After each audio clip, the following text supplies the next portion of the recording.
Just think about the situation in Greece today. She now finds herself with a youth unemployment rate of 57%.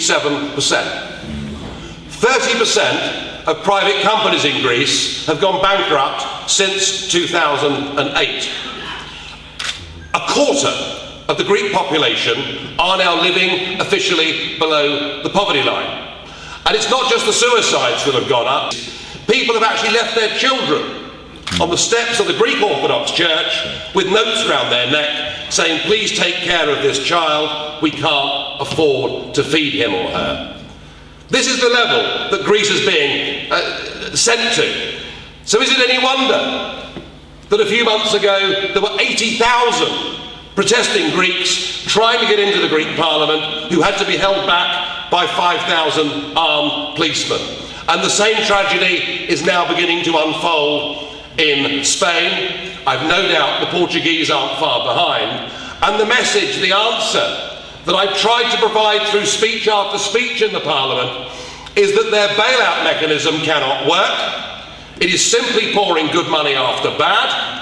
And that if we were genuinely good Europeans, as opposed to devotees of this political project, we would help those countries get their currency back, enjoy a competitive devaluation, get their democracies back, and get themselves back on the road to growth.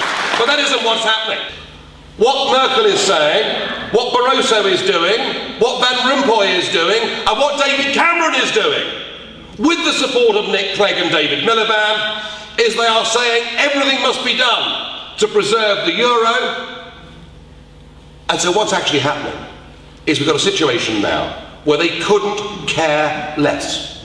If tens of millions of people are forced into poverty, misery and desperation, they couldn't care less because their dream in the big project, in the big idea of a United States of Europe matters more. And frankly, I have reached the conclusion that this whole project is not just bad for Britain, it is bad for the continent as a whole, and I want us to fight for a Europe of individual, democratic, free nation states that trade together, cooperate together, act as good neighbours, and we consign that flag, that anthem, the Parliament, the Commission and the European Court to the dustbin of history.